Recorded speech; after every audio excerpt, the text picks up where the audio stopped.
Hi, welcome. This is Dr. John DeMartini. This is one of the most amazing and inspiring shows that you can listen into. If you want to be on the edge of your seats, if you want to open up your heart, if you want to expand your mind, and you want to meet incredible people, stay tuned because you're just about to experience a transformative radio show that will change your life. And you're listening to the Dr. Pat Show that's coming up right next. Welcome to the Dr. Pat Show. Talk radio to thrive by. Powerful, inspiring, and coming to you live, bringing you stories of people like you and me, busting through and living life full out. Get ready to dare to wonder what your life would be like if you knew you could not fail. Hey everybody, welcome. It's so great to have all of you tune us in and turn us on. I'm really excited about this interview, Benny, Jacob, Olivia. William, I'm really excited about it because, I get a lot of books that don't quite, take me to the edge of a conversation. What am I saying? What do I even mean by that? Don't quite take me to the edge. Well, they come out and they identify what everybody already knows. And they just take it and they say it a different way. But Coby Michael, no way at all is that what we're about to talk about. Because when I take a look at his book, which he's going to talk about in a minute, and we take a look at what the poison path is, and we take a look at poison path herbal, and we take a look at some of the herbs he's talking about. Oh my gosh, is he actually even going to talk about nightshades? Really? Now we're getting underneath. And you guys have heard me talk about this a lot in the past year of ancient wisdom. I say ancient because it's like beyond, it's even before like 2,000 years. It like goes like before, like way back. When people looked at a life and they looked at a plant or they looked at a ritual and they looked at something and somehow in their lineage or knowledge transfer, they knew, take this, grind it up here, put it here, don't do that with this. They knew that. And then we forgot. But what's cool about this is it's not just about the item. What about medicine, magical wisdom? What about access to the spirit realm? When you look at and get to know some of the cultures that have developed rituals, it's hard to imagine that those rituals be lost in 10 years. That's why the people of Hawaii, the indigenous people of Hawaii fought so hard to keep their language, to keep their rituals, to keep their momentum, to really transfer the knowledge. But today, I want to introduce you to Coby, practitioner of the poison path, and you're going to find out what this is. What is occult herbalism? And what is it about what we've learned, or at least what I've learned, from what we're calling pagan wisdom, pagan archives? That's such an interesting word. What I love about that is that word, when you take a look at it, you're really talking about people that use rituals and medicines to keep our species alive. And they weren't looked at as like something odd or weird. That's why in a lot of cases, we're still walking the earth. Coby, it's great to have you. It's great to have you. Sorry. Manzanita sent you through Linda, and I bet you didn't expect to get a dose of this from me today. I'm happy to be here. Look, I want to just start with a conversation, and then I want you to talk about poison path. I grew up in a family, both, and I learned later on about my mom's culture. It was a big secret that my family on my mom's side, my grandfather was actually born in Brazil. That was like a secret. Nobody talked about that. But when I combine the rituals that I think about my grandmother and what she concocted, I don't have another word. You're going to school me on this today.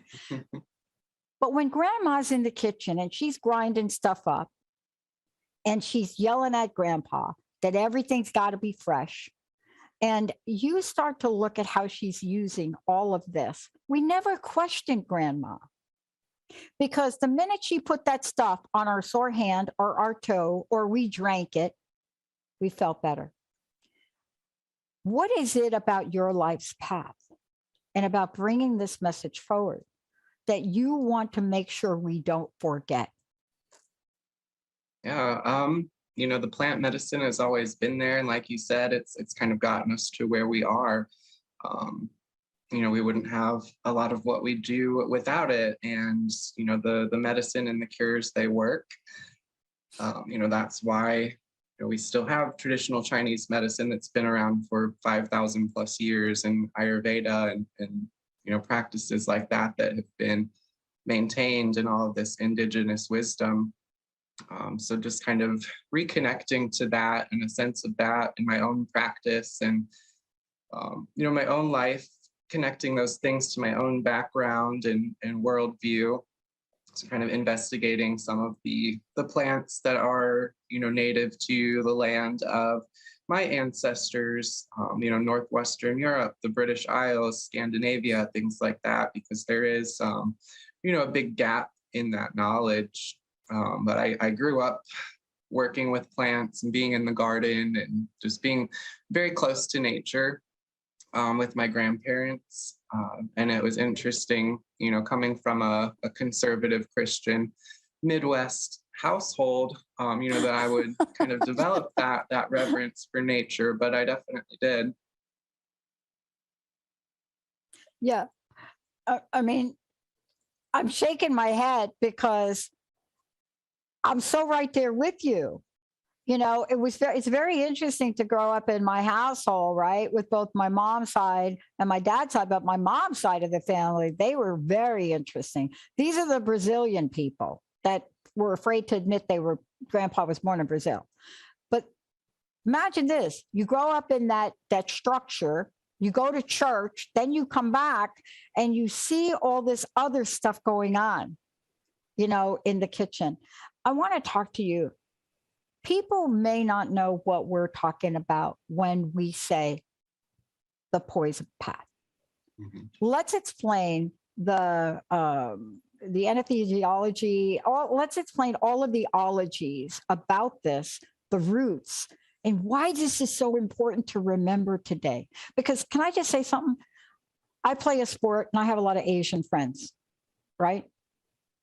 I have a couple of them that were over in China when COVID broke out. And the way the Chinese handle COVID is the way they're handling now. They lock down. They just lock down. They lock you in a room, they lock down. But what I found fascinating in talking with her and gathering up what happened in those 2 months that she was locked in was fascinating to me. Herbal medicine, right? Special Chinese medicine, herbal medicines, teas, fungus, mushrooms, all of those things were available to these people. And they really didn't know what they were treating, but they knew how to tap into this ancient knowledge, right?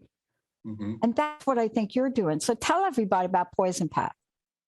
Yeah, so the Poison Path is essentially looking at poisonous plants, psychoactive plants, any plant that has kind of a sinister, or we call it baneful nature, even certain invasive herbs, looking at them and kind of investigating our relationship with them, what makes them poisonous or dangerous or pernicious or unwanted, and kind of investigating that relationship, because really, our association with plants and the different things that we them do are really just based on our own interpretation. They're a reflection of us as individuals and our society. So we can learn a lot about ourselves when we look at the relationship with plants, especially plants that have had a major role in human history, whether that's in medicine or warfare, or even plants that have been involved in the war and drugs. There's just a lot of information and insight that can be gained from our relationship to those plants, and kind of investigating also the concept of poison. What makes something toxic? And understanding that in many cases, poison often just means potency, and that many of these poisonous plants that have such a bad reputation are actually the origin where, some of these synthetic derivatives for some of our most important medications come from, things like foxglove, deadly nightshade, all of these plants that would typically be deadly, also contain these powerful medicines. So there's a really, I think that's sort of the main and most important lesson, is investigating that duality. Yeah. And the reason we investigate it, because we know, right, historically, knowledge transfer, I don't know, centuries, generations, I don't care what you want to call it. Information is passed down that said, or drove Bill Wilson to be in the hospital, fully alcoholic state, crazy town, and taking belladonna. Hello, why was that? How did he even get that information to know that that was what he was going to take on his last day of having a drink? And then out he comes with the 12-step programs, right? And that wasn't the only thing he did. But how did he even get that? How did Bill Wilson find that? Like, what year was that? So this is what I mean by, and I love that you're doing, I just love that you're doing this book. Here's why. I contracted a mystery disease in 2004. And it was. And all of the conventional wisdom and medicine, all of the conventional natural medicine didn't quite work. Natural system. But it wasn't until we went down the poison path. I didn't know it was called this, though, Coby. Sorry. In a very structured, organized way, did I understand the power of bee venom, snake venom. I mean, I'm talking about it now. And for anybody monitoring this on Google or Facebook, I'm sharing my personal experience. This is not for everybody, and I want to put the caveat out. What we're talking about today, you don't go out and experiment with this. That is the caveat today. You work with somebody that's knowledgeable to help you. But I also learned a word that I want you to talk about. Alkaloid. Mm-hmm. Billions of dollars are made with the word alkaloid. But can you tell me about the way you're presenting this and how important it is in the interaction of medicinal remedies? Yeah, sure. So alkaloids are some of the most important chemical substances that we have. We're generally using them in isolated or pure form. So things caffeine to morphine to tropane alkaloids, which occur in nightshades. Caffeine. Nicotine, yes. Things that we all use every day. The active, psychoactive components of plants are alkaloids. So in understanding their action, how they affect human physiology and consciousness, as well as understanding how to safely work with them, they become a very important part of the path, because the alkaloids are also what are potentially harmful or potentially poisonous or overwhelming.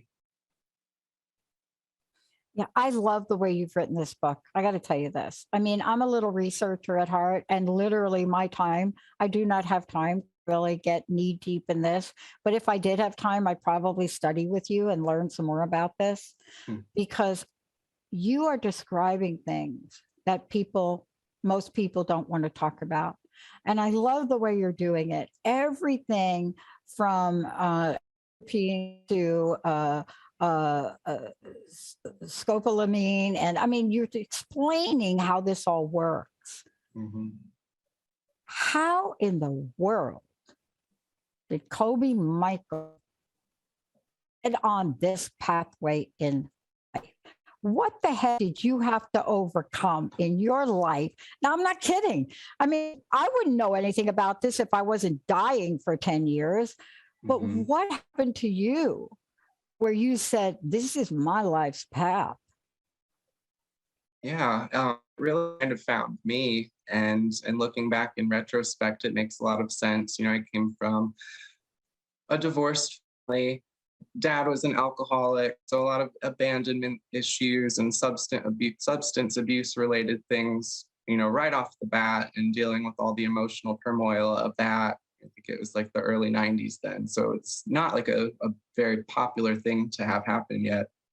And then just coming to terms with my own sexuality, my own identity, issues with authority, and just figuring out my own place in the world, and then having and struggling with and recovering from, my own substance abuse issues. It was just sort of this recurring theme of altered states of consciousness, these really kind of deep, dark, and emotional things that I was going through. And I've always been in magical practice. I've always considered myself a magical practitioner, very spiritual in that way since I was a little kid. And, all of this is going on simultaneous to me learning about all of these spiritual things. And finally, I just discovered poisonous plants, or at least, the nightshades. And then I find out that they've got all of this benefit for treating addiction and opiate overdose and alcoholism and all of these, even getting into more of the subtle spiritual things. All of these things that were major themes and major struggles in my life have some kind of correlation with these plants.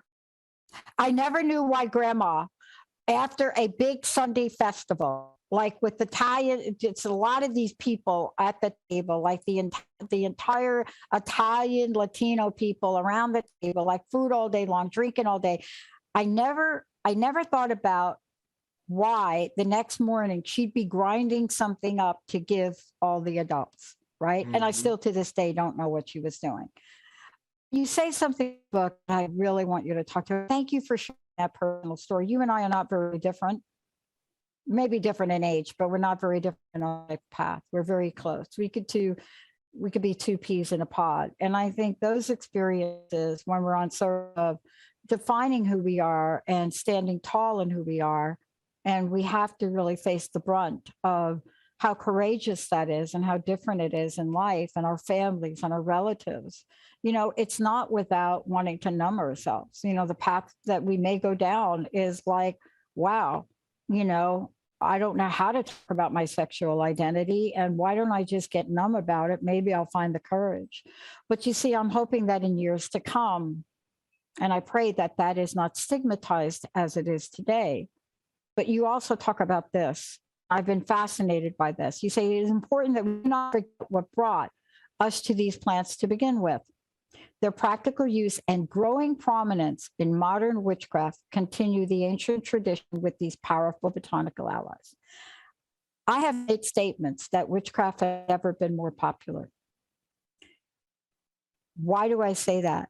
Pop culture, top television series, discovery of witches. I mean, you're not a witch, you're not it in the pop culture. Come on, Wanda. She is the Scarlet Witch. What? Wanda. So here we are. Are we shifting and becoming a little bit more open, in your opinion?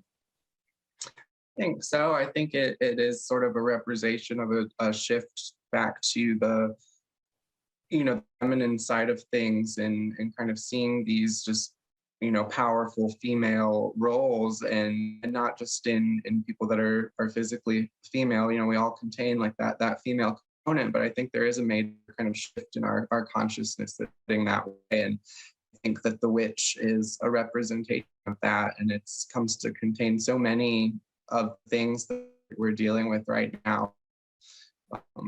Pro-life, pro-choice things, women's rights, just all of this stuff, and kind of fighting in the face of the patriarchy, the man. Mm-hmm. Yeah. I mean, one of the things that you also talk about, and I want to just have you address this before we go to break. There are precautions. I mean, I wasn't joking before when I said, don't try this on your own. I mean, I would never have tried some of the things that I did try, which have been tried by indigenous people, by the way, but I would have never done it without supervision. for me. There are precautions. I mean, I also reference Bill W. He was in a hospital when he did this. Tell us where you see the precautions when working with these plants. I'm sure. So it's going to come definitely in the dosage and how or whether the plants are being ingested, or just the way and vehicle that you're working with them. I have to make a statement. On my own journey, I'm telling you, when my practitioner and doctor said less is more, and I didn't believe her, that was a learning by doing that people shouldn't experiment. You really have to follow the methodology, the rituals. You have to check for the purity of things. I know that today we're going to give a copy of your book away. But there is this burning question, and I think you've answered it. It's about the why. You know, why poisonous plants? Why not just ... Why not poisonous plants, I guess? Maybe, right? What do you think? Yeah, I mean, great non-poisonous plants that are out that can treat any number of things medicinally, and in massive large amounts can have what we would consider toxic properties, but they're not always going to be as powerful for some of these, deeper healings that we need to go through, or helping to literally change your consciousness, rewire your neural pathways, or, in some cases, bring people back to the brink of death, using them in that way under a medical setting. Yeah. We're going to take a short break. When we come back, we're going to give a copy of Book Away. We're going to talk about, I'm going to get back to belladonna, because we actually have belladonna ritual oil also to give away. Belladonna is one of these, when you say belladonna, it sounds kind of sexy. I think Stevie Nicks sang about it, but it's shown up in movies like Practical Magic. I've mentioned it 4 times, probably 8 times this week. Why is that? But it's not the only thing you should know. When we come back, we're going to pick Coby's brain. We're going to have him tell us what's on his top 3 list. And what did he discover in writing this book where he said, really? Wow, that? Stay tuned, everybody. We'll be right back with Coby Michael.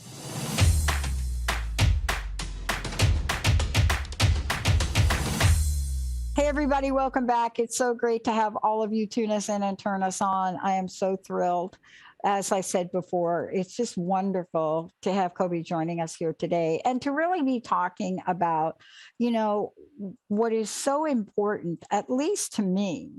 What I've discovered along the way is almost like ancient lost. And I recently, myself and my cousins, we've been looking at, what can we paste together?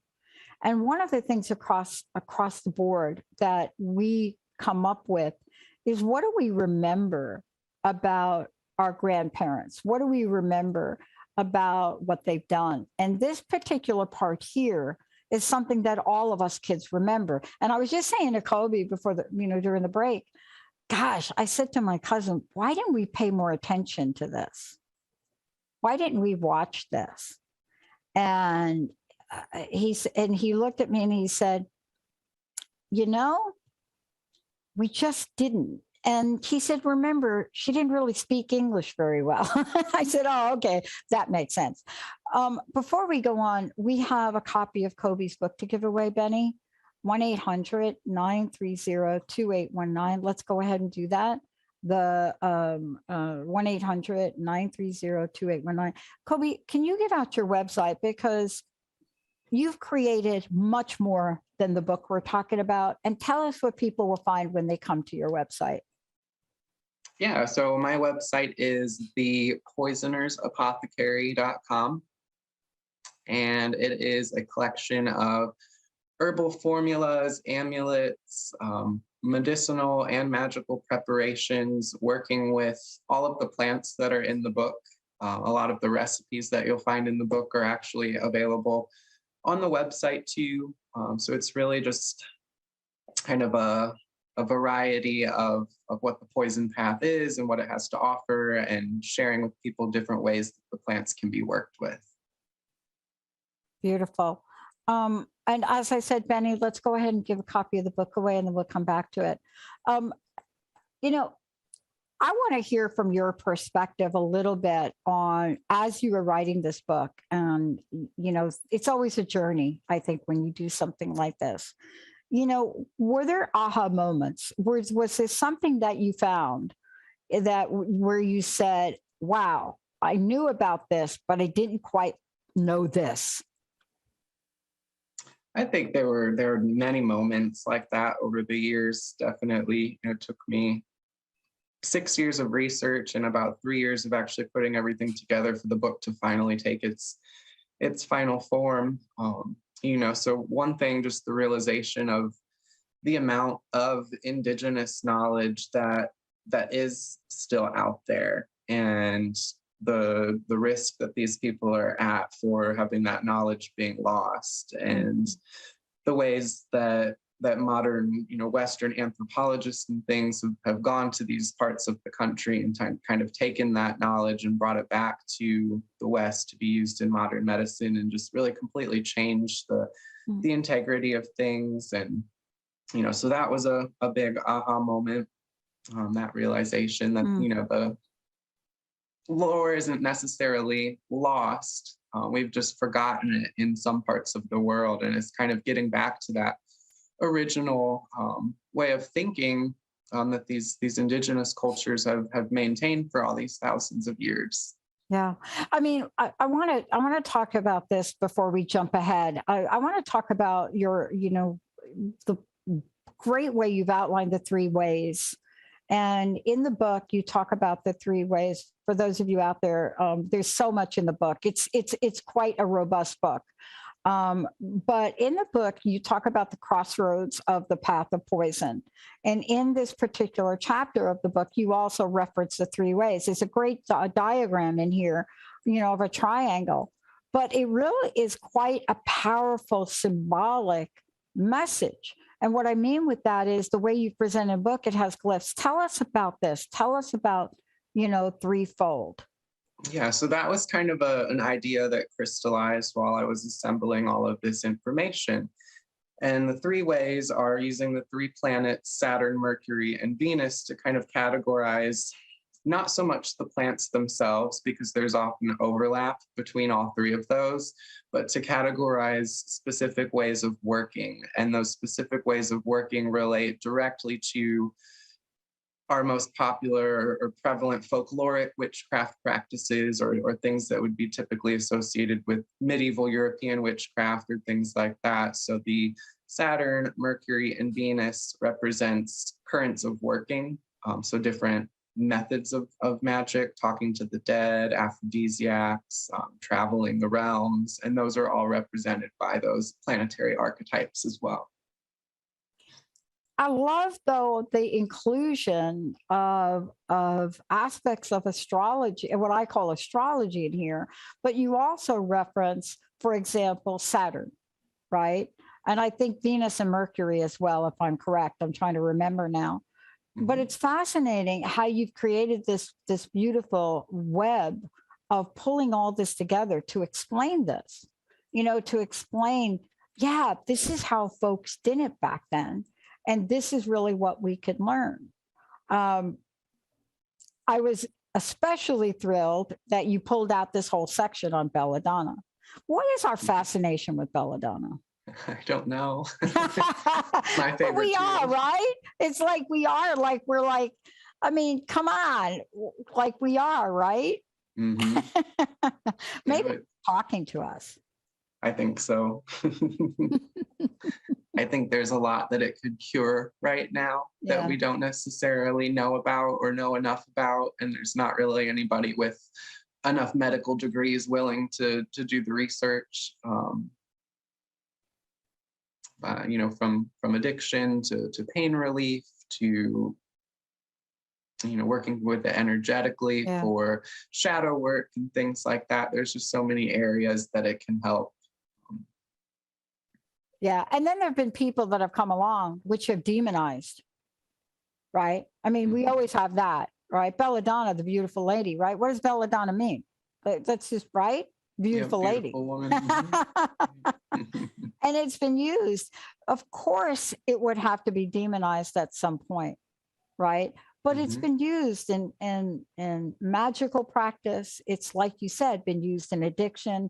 It's been used medicinally. I have referenced Bill Wilson. If you don't believe me, you guys can Google that and look it up. But outside of that, do you have like a top three? I know belladonna's got to be your top three, or like you wouldn't have spent this time. Yeah, that's my top one. Okay. Is belladonna, my main plant spirit ally, and just really kind of represents to me the poison path itself, and also that kind of current of witchcraft. Other favorites would be henbane is also a really, really awesome medicinal one that's a little bit safer to work with than belladonna, but it has a lot of the same medicinal applications and things like that. So I'd love to do more of a scientific or investigation into that, and as far as its treatment with opiate dependency. Yeah.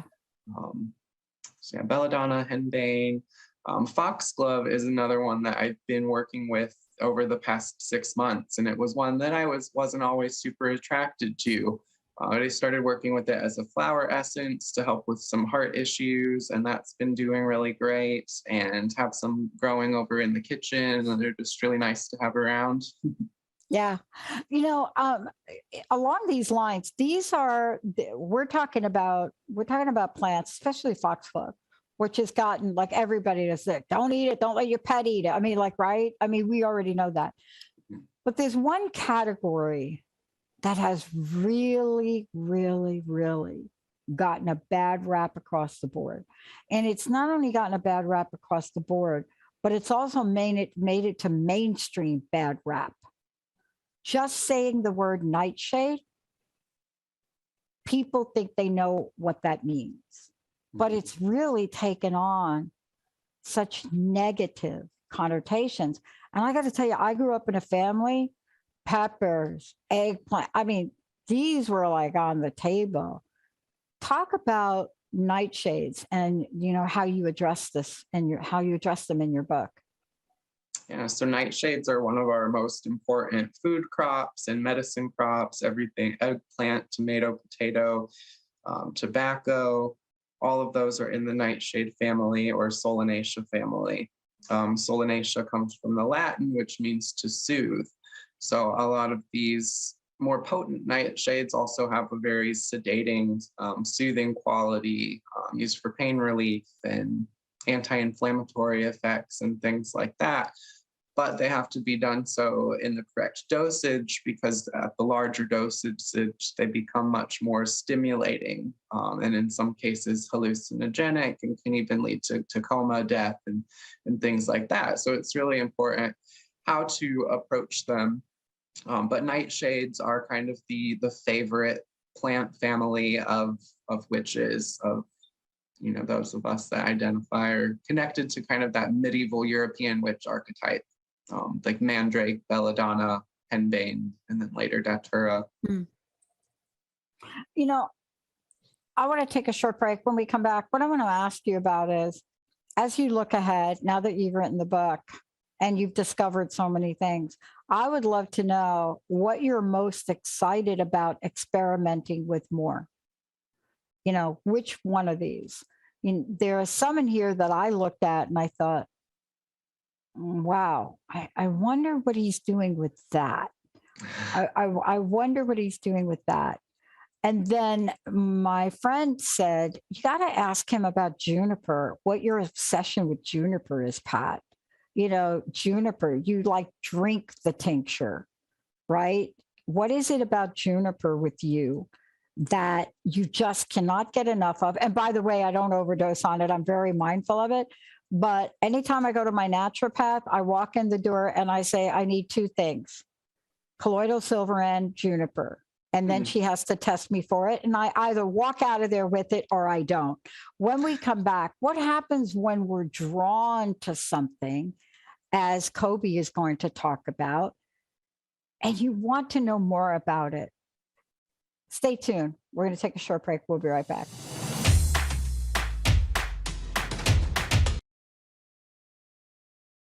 Thank you, Benny, for that. Hey, everybody, welcome back. Coby, right away, tell people again, name of your book, where they can get it from, but also tell people how they can find out more about everything else you've created. I mean, I've spent so much time on the website just looking at the beautiful things that you've created, right? You know, everything from the Crow and Belladonna rosary. I love rosaries, by the way. But so much thoughtfulness and beauty that you put into this. It's just amazing. So how do people get the book? And then how do they find out more about what I'm referencing on your website? Sure. So the book is called The Poison Path Herbal. And you can get that anywhere books are sold, Barnes & Noble, Amazon. You can also order it on my website, where I've got signed copies as well. And that's thepoisonersapothecary.com. And there's so much here, right? People can contact you if they've got any questions about it. Like I was looking at the super green that you have on here, and I was just reading about it. You've given people so much information. You're so descriptive about the way you do this. I mean, it's just really, really cool. So thank you for doing that. Let me get back to the question I asked you and the time I'd love for you to share about this. Here's where we are today, right? Clearly from where I sit, when I got sick in 2004, this was just starting to be more mainstream.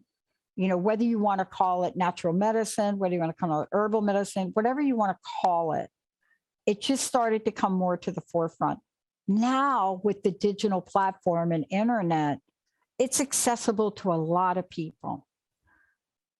For me, I had tried every conventional approach, a lot of them, and it wasn't working.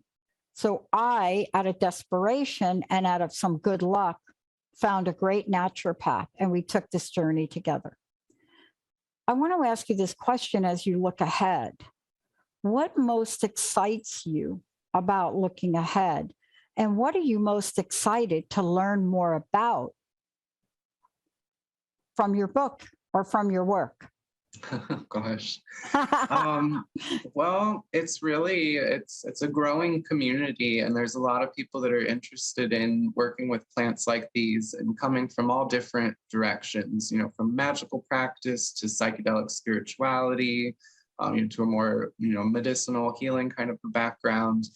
And really just kind of fostering a sense of community and giving a platform for people to come together and sharing other people's work as well, and just really kind of making a community thing out of it, because so many of us could benefit from it. So I'm most excited for the future, just to see how things grow and see how many more people I can get involved and to help and, just spread the word and things like that. Now, if you had to pick a couple out of the many things that you have, either on your website or in the book, give us your top 3 that you see yourself coming out more about. The flying ointments are very popular. They do have medicinal effects, but there's also, some discrepancy on their psychoactive effects, their spiritual effects, and things like that. So a project that I'd like to work on in the future is to somehow create a formula that is true to the medieval recipes that we do have, that would give those more intense experiences to people that are looking for it, but, to do it in a way that they're disclaimered. And what would, say the name again? I just got a text. I want you to say what that is again. The one that's the most popular right now is called the Ungüentum Venenum. That's my poison flying ointment with deadly nightshade, henbane, clary sage, mugwort, and I believe spikenard in that one. And they all work synergistically, so it's not just one component that's making all of this happen. It's a Right. blend of all of these different ingredients. Right. Give us another one.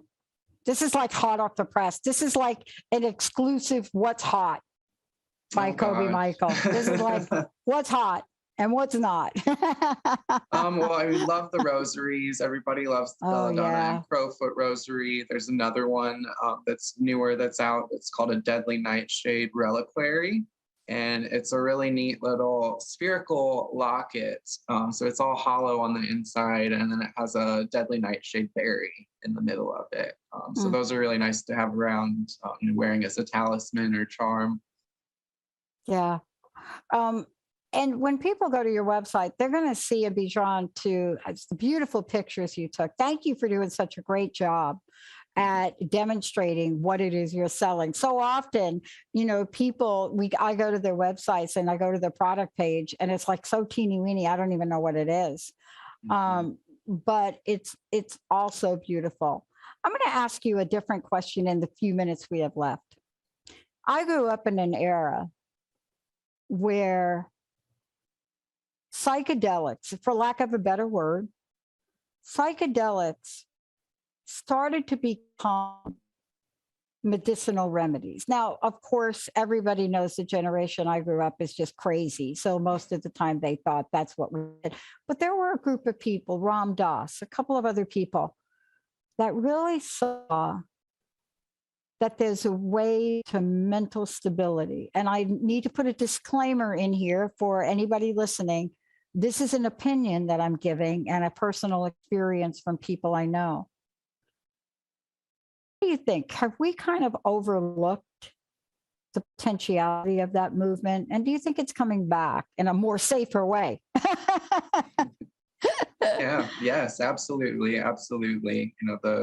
There was not near enough research done on LSD or psilocybin or any of these psychedelics as far as their medicinal applications. And I think that in part has to do with, modern medicine, pharmacy, and all of that, not wanting to treat people's mental stability because they don't make as much money that way. But I think now, with legalization or deregulation of cannabis and mushrooms in certain places, that people are really starting to just see the benefit. It's undeniable. You can't ignore these people have recovered from PTSD and addiction and trauma and abuse through microdosing. And it's not about getting high or numbing yourself or anything like that. It literally rewires your neurological pathways. And we understand very little about that. And this is a really interesting conversation that you're going to have to come back, and we have to do at least we have to do a half-hour show just on this topic, because we're entering a realm now where more confusion about an ancient medicinal, which we call cannabis, right? I mean, come on, right? How old is that thing? Mm-hmm. I mean, it goes everywhere. 10,000 plus years.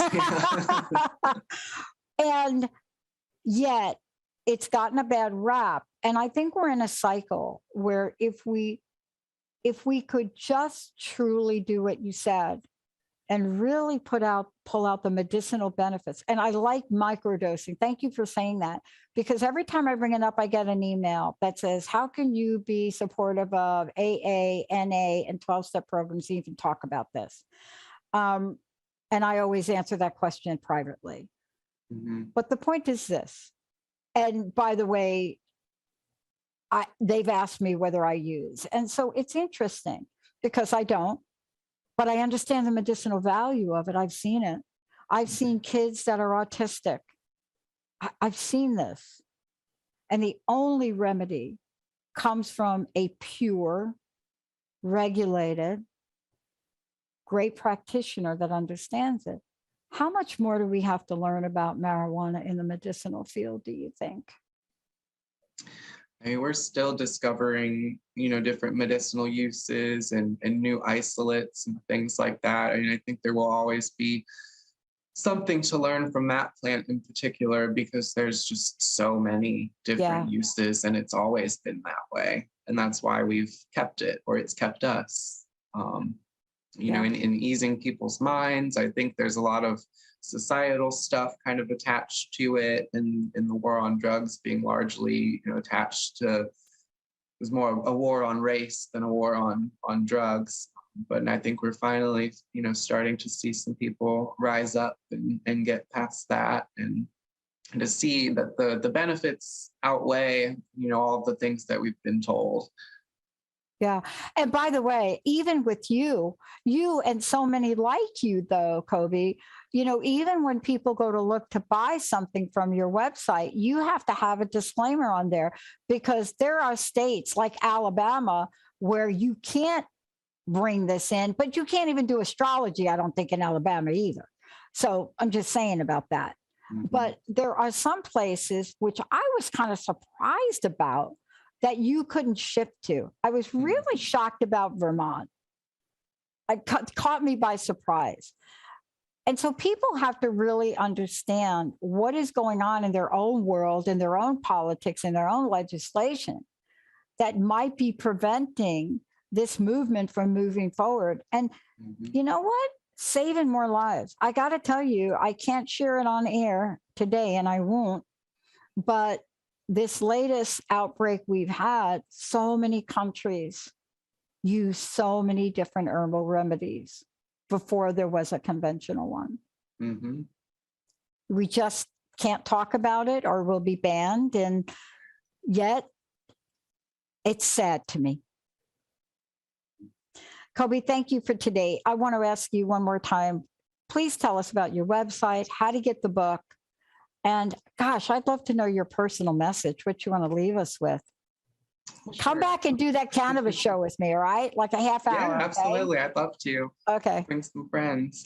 Bring some friends. Yeah, because I really want people to know about how it's been used over history medicinally, what we now learn about it, especially from CBD, post-traumatic stress disorder, what's being used and what's not being used, meaning what would it take for the VA to look at some of this? So thank you for today. Personal message, website, references. Yeah, thank you. Personal message. Thank you. Thank you for having me. I really enjoyed our chat. Just remember that poison simply means potency. It doesn't always ultimately mean death. Yeah. And that's important to remember. You can find out more about me, what I do, find my book, The Poison Path Herbal, and also some really awesome plant articles at thepoisonersapothecary.com. And I'm on social media at The Poisoner's Apothecary as well. And how do people get questions to you? I just got a question about that. How do we get questions to you? Yeah, so I try and be available on social media, Messenger, Facebook, Instagram. There is a contact page on the website. You can email me at thepoisonersapothecary@gmail.com. I love it. Thank you so much for everything you're doing. And thank you for bringing this very powerful message out, because I don't think people realize that even in the most contemporary world we live in, having conversations like this really are acts of courage. They really are. We're not quite there yet. In the same way, we're not quite there with gay rights. We're just not quite there yet all across the board, everybody. But this is beautifully done, and you have created such a fine work of art for people to understand, appreciate, and want to know more. Thank you for that special gift, Coby. Thank you for holding the space for me. You bet. Let's take a short break. Benny, if we could. Benny, Jacob, William, Olivia. For those of you out there, please make sure you visit the website. And there's going to be so much there. You just have to go over to the store, and you're going to find a shop, rather. You're going to go over to the shop, and what you're going to find are so many things, so many pictures. Oh, we couldn't talk about all of them, but they're all here. If you decide to click on one of them, or you see it sold out, make sure you get in the loop right here with Coby to get that, like the belladonna black, belladonna blackthorn and mandrake. That's like on my list. All right, short break, Benny. Everybody, we'll be right back.